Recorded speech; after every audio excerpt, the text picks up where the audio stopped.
welcome back to the Earthdawn Survival Guide, the podcast for all disciplines, paths, players, and game masters, and the questers that are Josh and Dan. I am Dan. I am Josh, and this week we are getting ecological with the Purifier. There you go. Yes, Josh took the word today because I didn't have one, so I threw it over to him. And I'm happy to do so because it's our joint podcast over here. So if you have any questions for us, please email us at edsgpodcast@gmail.com. This is episode 97. We're only 3 away from hitting episode 100. I didn't think this day would come, did you? Well, I think it's going to happen now. Episode 100, here we come. But we got to get through this one first. So, with that being said, today's episode is, as Josh mentioned, the Purifier. And my favorite part of the entire essay of the Purifier came up when it was the quote I'm going to use here. "We are the scalpel that shall cure the earth of its ailments and restore it to its beauty." I love that quote because I think the Purifier is more of a holistic approach to healing things. It's not only physical, like things take time and, sometimes water, sometimes fresh air, things like that, cleanse the earth, get the nasty stuff in the right places and the wrong places, but it's also half magical. So I think it's a very holistic approach to everything as far as their healing is concerned. And I also like the fact that they view, the Purifiers have this worldview that using magic is a responsibility. If you use it, clean up after yourself. Yeah. So the Purifier was originally the obsidimen racial discipline back in first edition. Yes. Much like the Liberator or the Scholar, it is a very strong idea and one that has a well-deserved place within Earthdawn. Oh, yes. And it is understandable in one sense how the obsidimen, with their connection with the life rock and very strong inherent connection with the earth itself, would be the race associated with that discipline if you are going to assume for the most part that these other disciplines are going to be tied to a race. But I don't think that there is necessarily anything inherently essential to being an obsidiman when it comes to following the goals of the Purifier, which is to largely heal the scars of the world left by the horrors and the scourge. And by extension, any who would continue to mistreat or disrupt or taint the earth in any fashion. Or exploit. I was trying to find that's a good word. Yeah.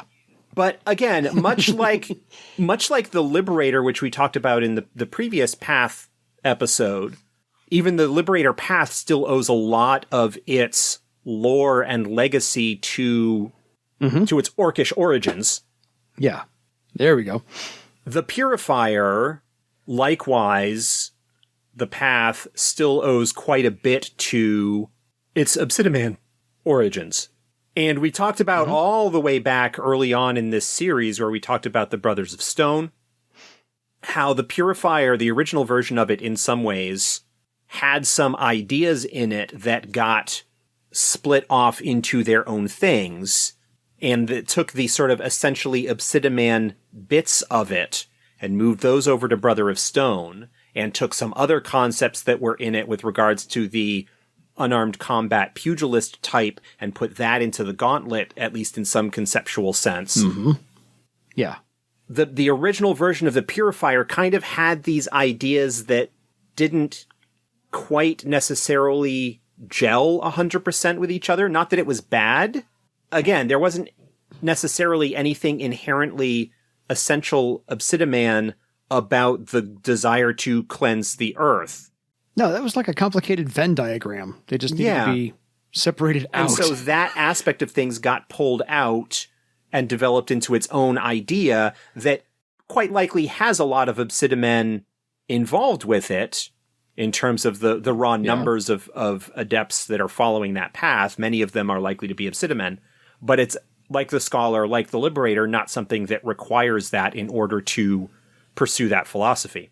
No, my very first character I ever made in Earthdawn back in 93 was an obsidimen weaponsmith who was going to dual discipline as a purifier, because that book had just come out by the time I got enough points to do so. And I looked at it and said, I want to dual discipline as a purifier, because they learned elementalism spells eventually along that discipline. However, this is a whole new path, and that's a different take on it. We'll get to the discipline. We'll get to the talent options here in a little bit. But I love the fact that in the essay, they have the notion, the worldview, that they view life as a finely tuned machine built on the 5 elements. And so, as I said, it's all magical because they all interact, but it's all physical. It's tangible and concrete, the things you're interacting with.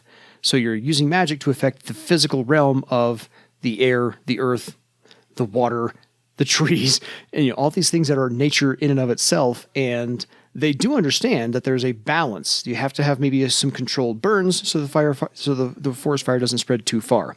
You do need to cull the herd, because occasionally they'll run out of resources if there's just too many predators, not enough prey.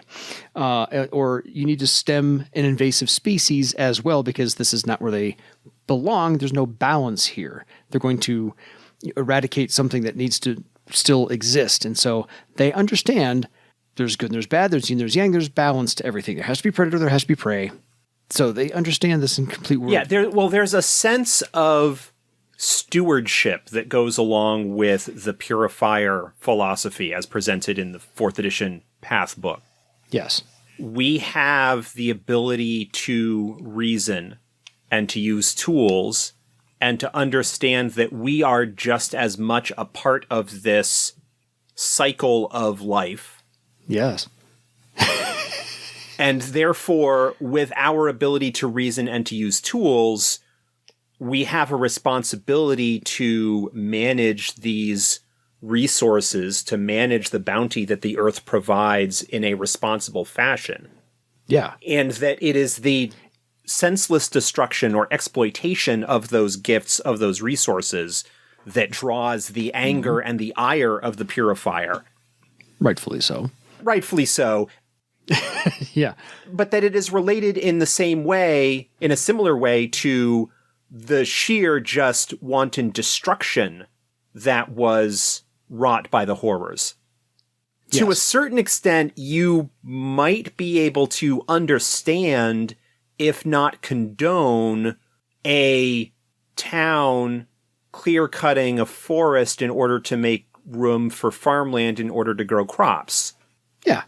To a certain extent, you can understand that there is an attempt there for these people to survive and to do what they need to do to live, whereas horrors would have just gone in and just destroyed it. There is no sense of, there's no objective there beyond the sheer destruction and pain and suffering that it causes.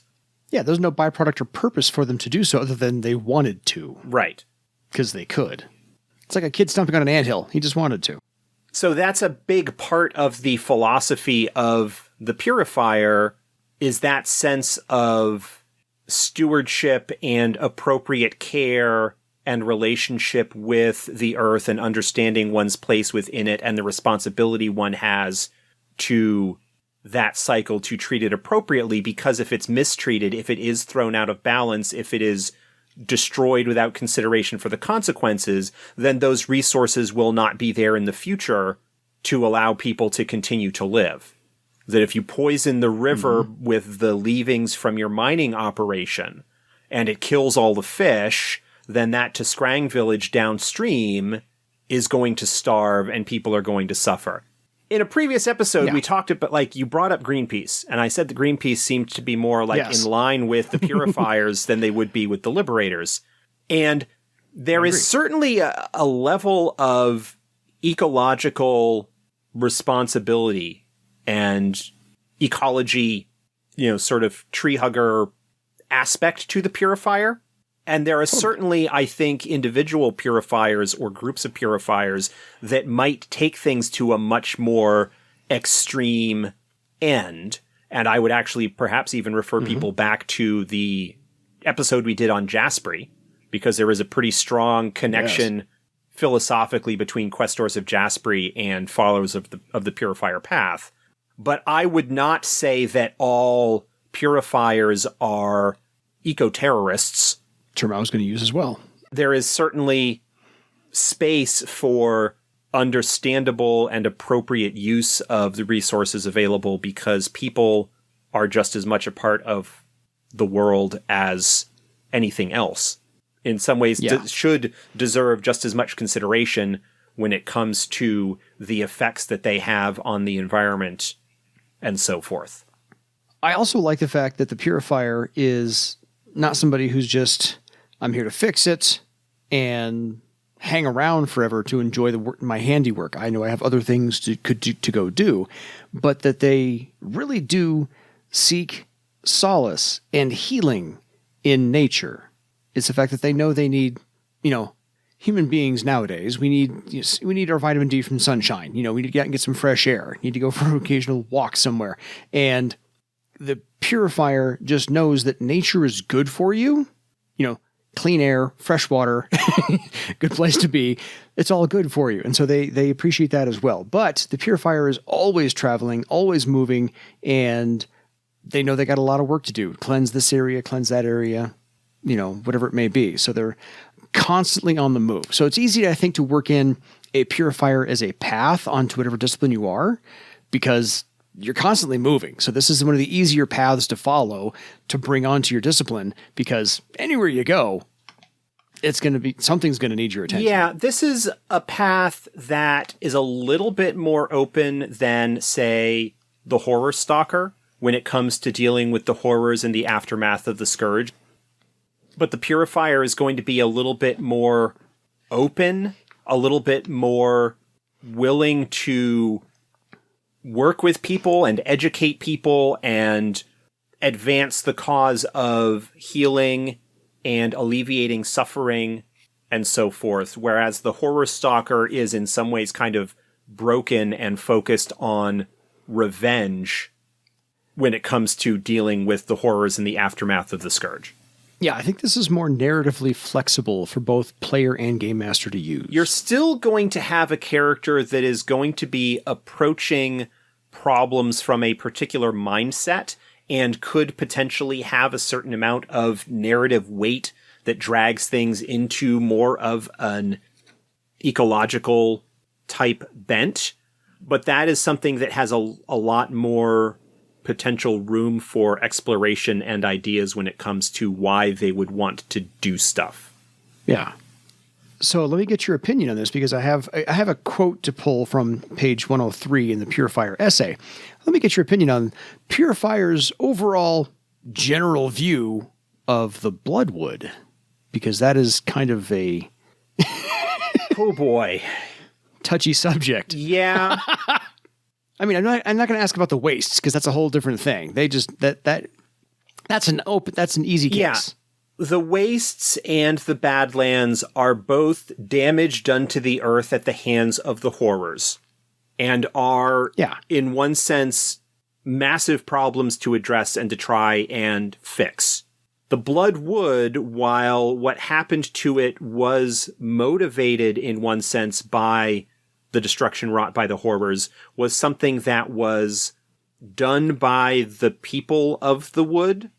And I think, in one sense, while that is understandable, the ongoing damage and corruption of the wood and the continued insistence by Alakia to perpetuate the ritual and all of the damage that it is doing, generally speaking, the Purifiers are not crazy about the idea.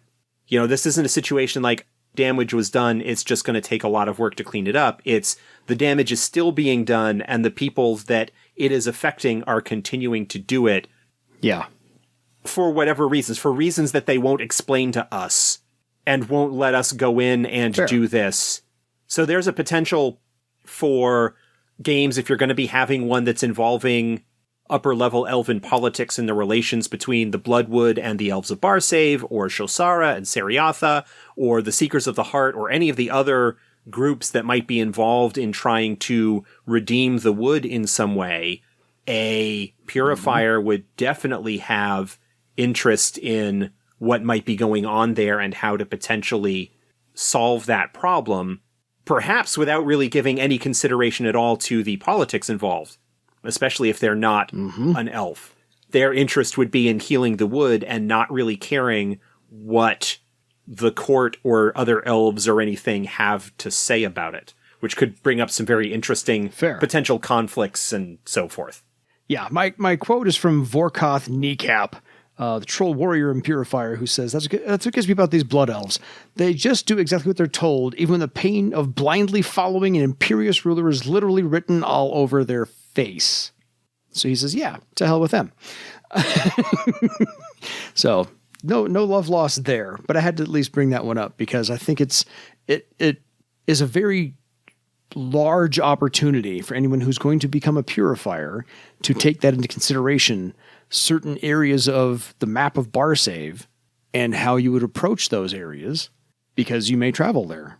So those are the three obvious, like I said, the obvious ones, the Wastes, the Badlands, and I had to bring up the Bloodwood. So there you are. Parlength is a whole separate issue. Parlength is much more along the lines of the Badlands or the Wastes in terms of it is an area that is very badly damaged, but it's also a city, and the Purifiers in general are only interested in cities in as much as the impact that they have on the environment that they are in. Mm-hmm.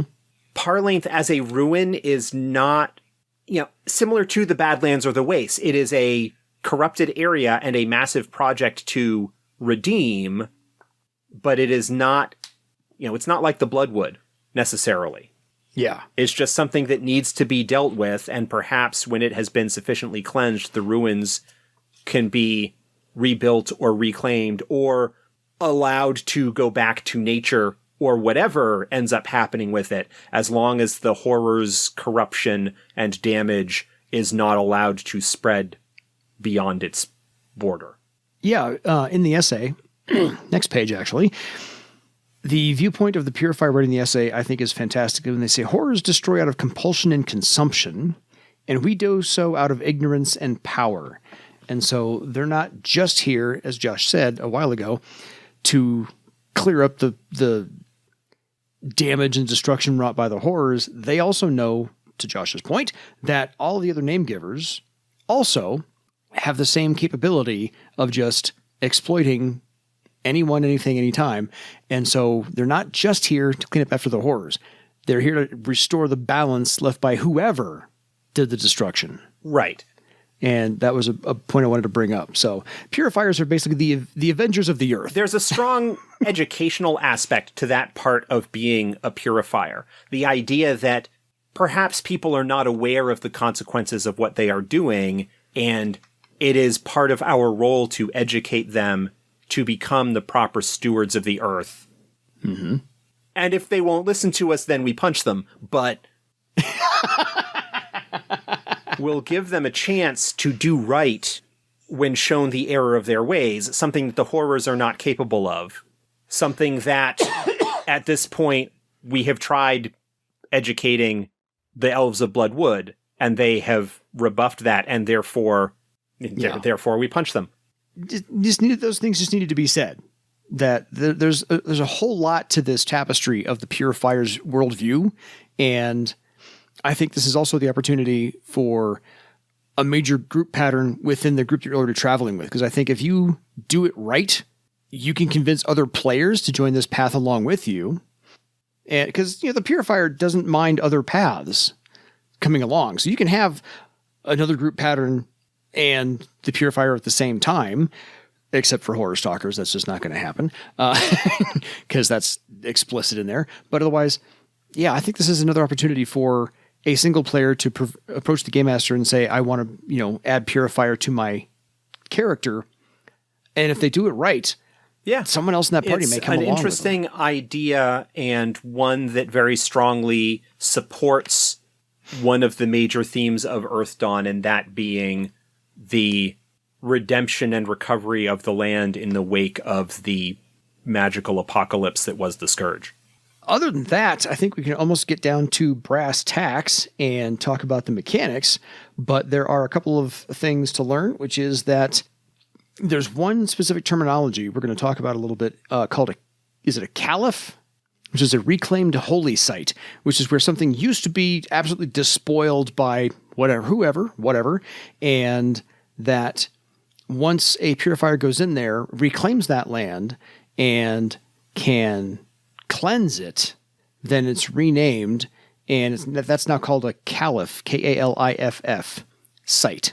And so it's like the epicenter of this has been reclaimed, no longer despoiled. It's thriving nature. And so the center of that is a caliph. So when you go do your circling up or you're increasing your ranks in Purifier, you go to a new caliph every single time because you're there to broaden your horizons and do as much cleansing as you possibly can and healing as you can. So you go to new caliph to do all of your rituals, all of your ordeals, and all of your circling up, as it were. Just get to use some terminology, fun stuff like that. Your ritual of cleansing is part of your initiation and your advancement. And so that is almost always going to be, based upon your game master, unique to you, and use of your creativity is probably going to be paramount and or fun, because the more creative you get to be with how you get to cleanse the area you're assigned or you find, one of those two, I think the better it is. It's a better story to tell for your character and a better legend to add on to your overall character's arc. So I think, just so you know, the rituals of cleansing are what you're going to be doing for your circles of advancement and your increasing your ranks on becoming a purifier. Sure. So a couple of those things. You want to talk some mechanics there, Josh? When you get on this path, you get to... Well, let's back up first. Any discipline pretty much is welcome to add this to their path, but there's some that are more naturally aligned, per se, to add Purifier to their discipline. And those that are just already have a connection to nature, as it were. So Beastmasters, since they have this wilderness aspect to them. Elementalists, big duh. Scouts, oddly enough. Not as common are archers and warriors, but they're also there. As I said, my first character was a weaponsmith and really wanted to add Purifier on because A, he was a obsidimen, and B, he works with elements, forging steel and things like that. So whatever you can make into armor. But I thought that was one of those things. So any discipline's welcome. Nothing major there. Yes, there is a connection, or are connections to the passions and questers. So they don't mind questers either. So if you have a discipline and you're a quester for a certain passion, if you're questing for Jaspree, you're probably in already. No, certainly. There is a very strong affinity, and I imagine that Purifiers work with questors of Jaspree to achieve certain ends. There are some areas where their goals and objectives do not necessarily align, and I would reiterate what I bring up every time we talk about multiple things like that the difficulty of following a path as well as being a questor of a discipline can be awkward, depending on the demands, because with a passion, you are dealing with an outside entity that is going to make demands on you that might not necessarily align with what goes on with your path philosophically or the requirements of the higher tier members of your path. While mechanically it's not necessarily anything that's prohibited, from a realistic sort of standpoint, you're probably not going to see somebody who is both a Purifier and a questor of Jaspree. They are similar ways to approach the idea, but there are also some kind of basic fundamental differences there. The questors of Jaspree, while interested in the land and nature and all the things associated with that, do not necessarily have the inherent need to cleanse the land of the taint of the horrors or other mistreatment of it by Namegivers. Absolutely. So your initial audition, I can't say your initiation into the Purifier path is essentially, go fix something, go cleanse something, go make something safe, land, air, water, whatever the case may be. And the purifiers that are going to watch you, going to judge you on this, are going to see how passionate you are about it and what means you use to do that. And after that, you're pretty much presented to a council of 3, rank 5 purifiers or higher, to see. Well, there aren't any higher. There are only 5 ranks. Sorry, right. Purifier. I forgot. It's the one note I had at the very top of my page. Circle 5 rank 5 only. So very few ranks, but they're passionate about what they do. So your initiation, pretty easy, but they want to see how dedicated you are, what level of passion you bring to it, and they want to see you restore, protect the earth. And after that, you'll be quizzed, a little tiny interview process, what you learned from it. And then you spend about, a few hours meditating on that, and you're in. Then you swear your blood oath and, move on with everybody else. Your advancement ordeals are, the same thing. Protect the earth. Each time you do this, it gets more challenging and more dire. And each time it's, the stakes are higher, but, they have to be. You need to get bigger and better with what you're doing and protect more and heal more, cleanse more, things like that. So we should get down to what you mechanically gain along this path. You get to add bits and pieces to your karma ritual, and you get to alter what your discipline karma ritual is and incorporate new themes of healing, purification, retribution caused against harm to the environment. You get a half magic ability. And of course, your half magic ability also begins with being able to find other purifiers, know the history of the purifiers, of course. But additionally, you can use half magic to recognize environmental destruction caused by horrors, Namegivers, and other unnatural causes. I like that one. That's just fun. But your purifier talent cost, maximum tier rank, journeyman tier, maximum rank of 5. And you do get some rank bonuses. You only get them at rank 2 and 4 because you've only got 5 ranks total. So you get a mystic defense bonus at each one of those, rank 2 and rank 4. And then you have a small list of talents to go with. So don't think these are anything to sneeze at. These are actually very worthwhile endeavors. Your rank 1, you have 8 options for, rank 1, 2, 3, and 4. So if you don't already have these are a great chance to get them. Astral Sight, Awareness, Blood Share, Cold Purify, Elemental Hold, Elemental Tongues, Wilderness Survival, and the new one, Earth Bond. Yeah, before we talk about Earth Bond, all of those talent options that are available play very strongly into the Purifier's mission of locating and cleansing and healing. You've got Astral Sight, allows you to detect the general level of astral pollution in an area, in addition to possibly examining or sussing out any kind of magical causes to something that's going on. Awareness is just generally useful, and if for some reason you didn't pick it up otherwise, it's great to have to be able to explore and examine and see what's going on. Cold Purify is another one that's a healing ability. Elemental Hold and Elemental Tongues. One of the potential side effects of dealing with nature is possibly running into elementals who may be injured or corrupted or otherwise causing problems, and so those are talents that would be useful in dealing with them. Wilderness Survival, obviously, if you're going to be out in the wilderness looking for tainted areas to cleanse and so forth, your ability to survive in nature and be one with it can come in handy. Obviously, many of these are available to the disciplines that are commonly associated with the path. Scout, Elementalist, Beastmaster generally have some of these already available in their options, and so either gives them an additional opportunity to pick it up if there are other options that they wanted to take instead, or gives them access to additional useful tools that are not normally in their kit. Earthbond is a new talent. And what this allows the Purifier to do is use the magical connection that they have with the land to either draw strength from the earth or to give their strength to the earth.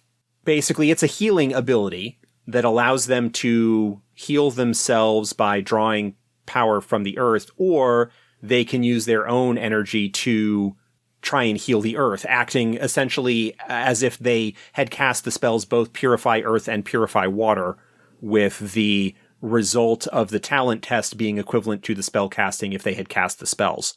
Nice. If they are doing it to heal themselves, then they spend a recovery test, but they gain bonuses to that based on the success level of their talent test. This does have a little bit of a visual side effect of causing some damage to the land itself, visibly draining a little bit of life from plants where they might wither a little bit. Areas that are already in bad shape might get even more devastated. So this is likely to be something that a purifier is maybe reluctant to do, depending on their philosophy and how they want to approach it. Reminded a little bit of the Dark Sun setting for Dungeons & Dragons, where the magic that was done in that would have some negative effects on the land. So there's a similar kind of theme there, though certainly not to the destructive level. The sort of costuming of the talent emphasizes the idea of the balance of nature. You take something from the earth, but you also give it back. And Earthdawn as the talent would be one of the things potentially that functions very strongly in the rituals of purification that purifiers might perform. Yeah. I was thinking The Last Airbender, when somebody needed to use a water ability, but they were on dry land, they would take all the water out of the plants. Potentially. So, something along those lines. Rank 5, you only get one of these because you only have a maximum rank of 5. So, choose wisely. You either get Life Sight or the new talent, Purification, which I think you kind of want to go Purification. Just saying. Life Sight is a pretty solid enhancement or alternative to Astral Sight if you don't already have it, or for some reason don't want it. It does do some things that straight Astral Sight doesn't do, but also has its own shortcomings. Yeah. But really, most purifiers, I imagine, would be looking to pick up Purification, which is the new talent that allows the purifier to remove debilitating effects, similar to the Remove Curse talent that Weaponsmith and some other disciplines get. The difference being, unlike Remove Curse, which only suppresses the negative effects for a short period of time, Purification actually does end them. And it can work on creature powers, questor devotions, diseases, horror powers, poisons, spells, talents, anything like that. It doesn't get rid of horror marks because those shouldn't be easy to get rid of. Yeah. It has problem with powers that are being used through horror marks, but it takes their action, sort of a dispel magic type ability that affects any kind of negative effect that the purifier might have on them. So not bad at all. So that's pretty much the easy rundown there. Those are not too varied options. I mean, you got a couple of tools in your toolbox there. The important thing, as with all paths, are the knacks. Yeah, this is where the purifier really shines. Really gets into things. Purifier, like all of the paths do, gets some karma-related knacks. Like through their purifier talent, they get the ability to spend karma on things. For example, they can spend a karma point on an ally's test to heal damage if the ally is within 10 yards. Yeah. They can spend a karma point on damage or effect test against targets who has or is about to harm the earth. Can spend karma on a test to heal a target, including creatures. They can spend karma on attack or spell casting tests against a target who has or is about to harm the earth. Can also spend a karma point on an action test against a horror or horror spawn, which does not include damage or effect tests. Another knack that purifiers get access to, and actually we did not talk about this with some of the other paths that have access to this, because it doesn't stand out on its own as a thing, but there are some paths that actually have a knack ability, a pattern craft knack to gain access to spells. Oh, nice. The purifier has a purifier spell knack that allows them to learn the spells Purify Earth, Purify Water, Thrive, and Nutritious Earth. They use the character's discipline thread weaving to weave the threads for the spell, and they need to have all of the talents required in order to learn and cast spells. If somehow a wizard or a nethermancer were a purifier, this would give them access to those spells potentially within their spells that they could learn. Liberators And messengers and scholars and woodsmen also have a selection of spells that they could learn by picking up the knack appropriate for their path. And we didn't talk about those earlier because I just noticed them, but go back and look at those. That's okay. Then we've got a couple of other things. Earthbond does have several knacks associated with it. For example, there's a knack to empower Purify, where when casting Purify Earth or Purify Water, they can gain their Earthbond rank as a bonus to their spellcasting tests. If, when using Earthbond, they choose to heal the land, they can cast Nutritious Earth instead of Purify Earth and Purify Water, which means that you get the effects of that rather than the former. Earth's Avenger is a Earthbond knack that gives the adept +3 to the next attack, spellcasting damage, or effect test against a target observed wantonly destroying nature or their allies. If the adept, with another one, if they heal themselves, they can heal a wound instead of damage. They have one called Earth Slumber, where they can sink fully into the earth and merge with it and slumber safely within the earth for up to 8 hours. They don't have much in the way of awareness of their surroundings, but in that situation, they don't really need it. They don't care. Earth Mending, they gain a full night's rest while using Earth Slumber. They gain their Earthbond rank as a bonus to their first recovery test upon waking up. Connect with Earth's Pattern. The adept meditates where they used Earthbond that day and connects their pattern to the location. If successful, they spend a recovery test and bonds with an area. The area is continually affected by Earthbond for rank days, using their connect with the Earth's Pattern step as appropriate. It allows them to assess the general health of the connected area as a free action, and they can spend blood magic to extend the duration even longer. They can also, much like they could spend Nutritious Earth, cast Nutritious Earth as a knack instead of the Purify spells, they can also do Thrive as a knack. So there's a whole bunch of stuff available through Earthbond that allows them to do funky stuff and take advantage of their ability with the earth. And then Purification has a couple of knacks associated with it. One that allows them to target adjacent willing targets, so they can remove negative effects from other people instead of just themselves. And one that allows them to do it as a simple action instead of a standard action. So they can do that in addition to other things. That's a rank 9. They need to be Purifier rank 5, which of course they need to be in the first place in order to get the talent, but they need to have rank 9 in the talent in order to do that. And it costs some additional strain in order to pull that off. Fair enough. There's some neat tricks that they can pick up as part of that. And again, the point of the Purifier is a lot more involved in the role-playing and the philosophy and the goals of the Purifier, as opposed to having a whole lot of neat magical tricks and widgets that you add on to your character. Although you do have access to several as knacks if you decide to go that route. Not a bad toolkit for someone adding the Purifier onto their discipline, as it were, and just a nice way to flesh out your entire character. No matter whatever discipline you're playing, I think adding Purifier on adds another couple of facets to your character's personality, motivations, options, so forth, how you interact with the world. Yeah, one of the things we haven't really talked about a whole lot over the course of this series, and this doesn't necessarily apply just to the Purifier, but it kind of thematically plays into it, is that Earthdawn does not have a dedicated healer discipline.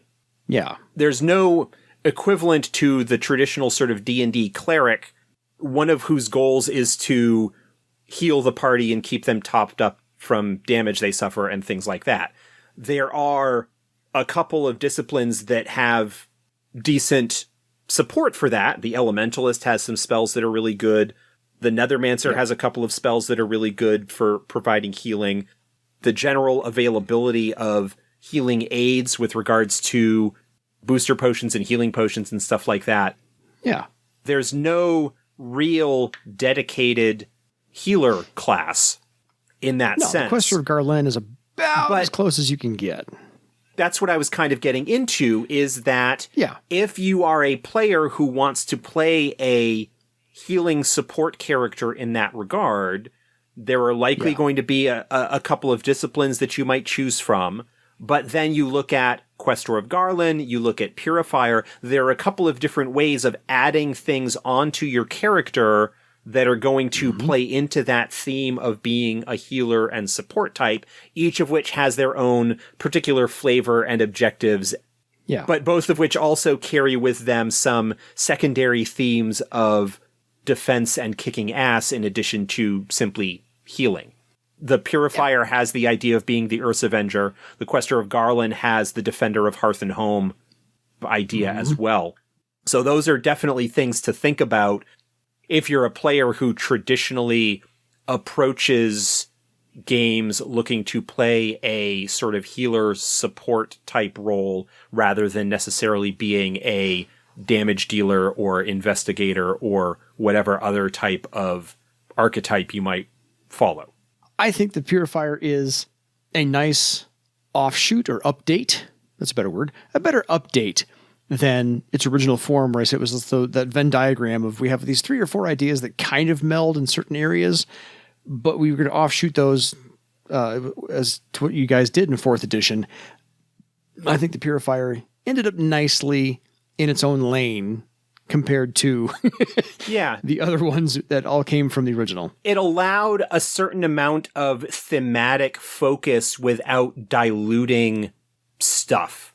The idea of the Purifier is a really strong one, and not necessarily tying that to the requirement to be an obsidimen, or not necessarily because of that association, oh, well, they're physical fighters that get in dirty there with their fists in their mission to avenge the Earth. Breaking those things apart allowed each of them the thematic focus that I think makes them shine. And within the framework of the path, we don't need more than 5 ranks of this path in order to do what it needs to do. We don't need to find a whole bunch of talents to fill in a 10-circle progression for a discipline in order to give it all the tools that it needs to be potentially viable, when there's really more of a philosophical approach and only 1 or 2 neat tricks that they might need, magically speaking. Yeah, agreed. I can't think of any pop culture references for playing a Purifier, but I can think of, maybe the people standing in front of an oil pipeline as real life references. People who are still trying to save wetlands, not necessarily eco-terrorists, but, people who are doing it for the right reasons. Let's not let somebody come in and despoil us over here when it's just fine as it is. Thank you very much. So, conservation activities and so forth and so on. So I think real life examples would actually be better served in this case than pop culture references. Yeah. There are some sort of pop mythology references if you want to talk about some popular ideas of indigenous peoples in various areas and how they are more in tune with the land and so forth than white folks kind of thing, whether we're talking about Native Americans or Aboriginals in Australia or various groups in Africa or South America or any other place. The indigenous people. I mean, there are a lot of negative tropes that can kind of go along with that as well, in terms of the noble, savage, mystic shaman kind of archetype. If you are going to be drawing on that, you may want to be a little careful, but it's still a really strong idea and obviously kind of hangs around in pop culture as a result of it being a strong idea, and just hopefully don't be too bad about where you take your inspiration from in terms of your own character's progression and motivations and background. Absolutely. Any final thoughts on the path of the Purifier and its new version in 4th edition versus the original discipline? No. I've said everything I think that I want to say on that at this point. No, I loved the essay. I had like 3 or 4 quotes out of the essay that I dug and had to use on the show. I'm just like, I could not have written this essay. It was a very well done essay, so I'm not going to lie. Otherwise, folks, if you have any questions for us on the path of the Purifier or anything else you'd like us to talk about from here on out, contact us, please, at edsgpodcast@gmail.com. And until next time, go cleanse your legend. Good night, everybody. Rise again, little fighter.